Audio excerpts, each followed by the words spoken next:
Welcome back. ChannelsTV.com has more information for you. And on YouTube.com/channelsweb, you can watch our videos. You can also watch us on your mobile device via your browser or download the Channels TV app for Android, iOS, and Windows devices from their respective stores.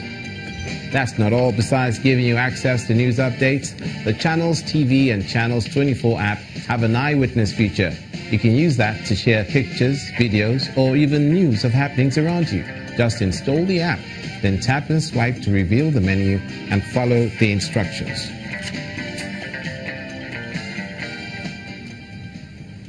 The joint socio-cultural organizations in Benue have cautioned the leadership of Mieti Allah organization from hiding behind the passage of the open grazing prohibition law to perpetuate killing in Benue State, which claimed 11 lives last week.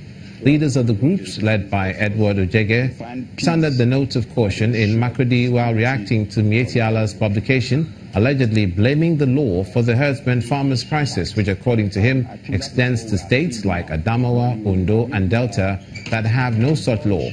The groups further demand the arrest of the leadership of Mieti Allah for severally alluding to the fact that they will mobilize herdsmen from all of West Africa to destabilize Benue State.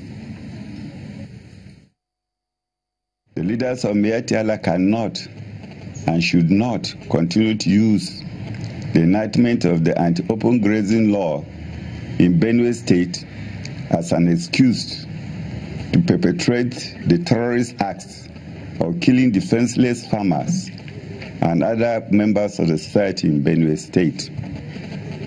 The killings by Fulani herdsmen in Nigeria are now restricted to Benue State, where the anti-open grazing law has been enacted.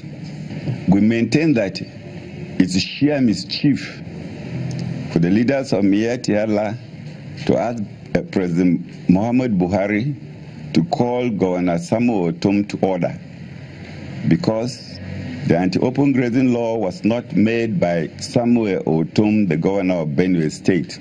It is a law of the people of Benue State through their democratically elected representatives as a last resort in their futile efforts to find peace and ensure security of lives and property in the state.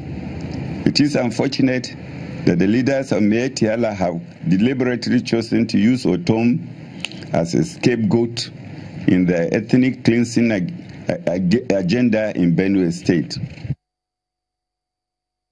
The Minister of Power, Works and Housing is again reaffirming the federal government's commitment to a national housing program to address the nation's housing needs. Mr. Babatunde Fashola made this known in Abuja at the inauguration of the reconstituted board of the Architect Registration Council of Nigeria.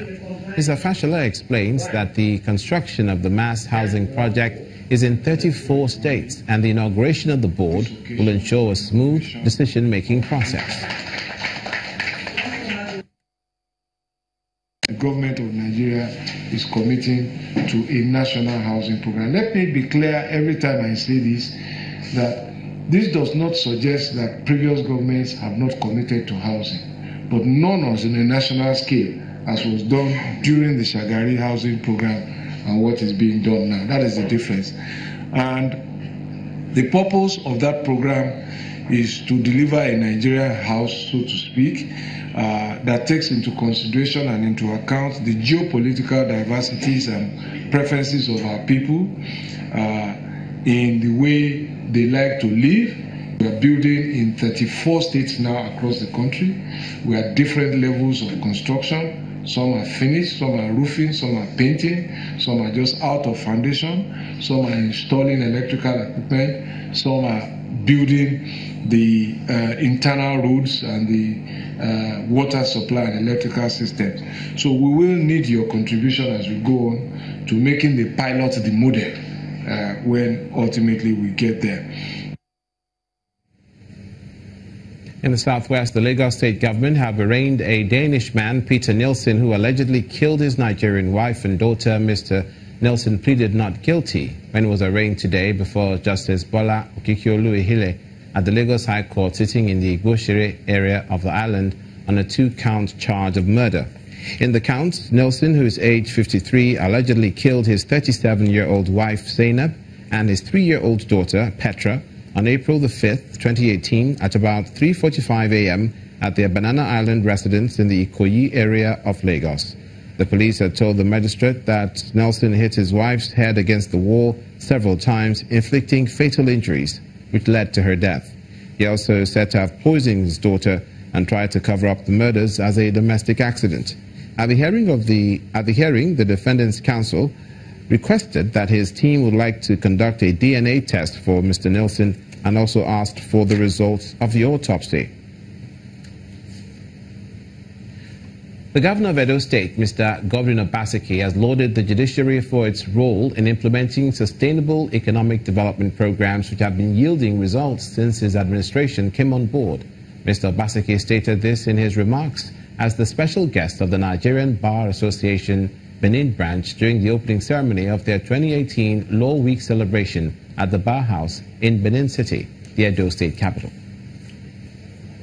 The Nigerian Bar Association NBA Benin branch receives the governor of Edo State, Godwin Obaseki, its special guest as it begins activities for the 2018 Law Week. Thank you. You may be seated.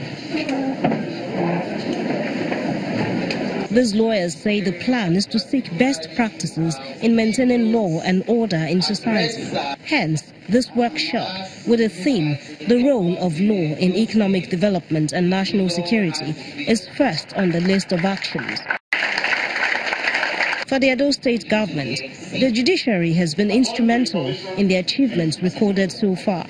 If we did not have the support of the judiciary, in those very early difficult days, we would not have been able to move a lot of the touts and the young men who had begun to replace governments and were now imposing levies and collecting revenues due to government.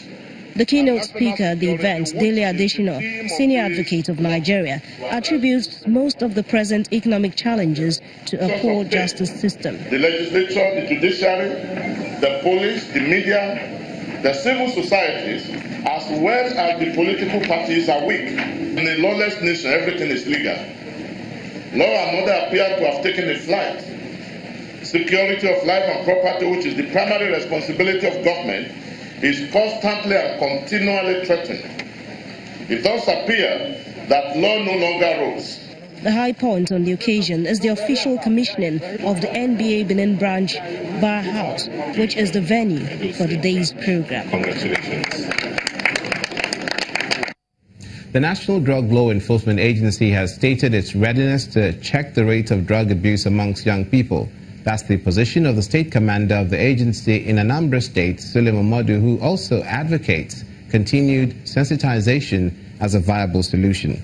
Mr. Momodu said this during the prize-giving ceremony to students of secondary schools in the state who won in a quiz competition. A strategy is adopted to reduce the abuse among secondary school students.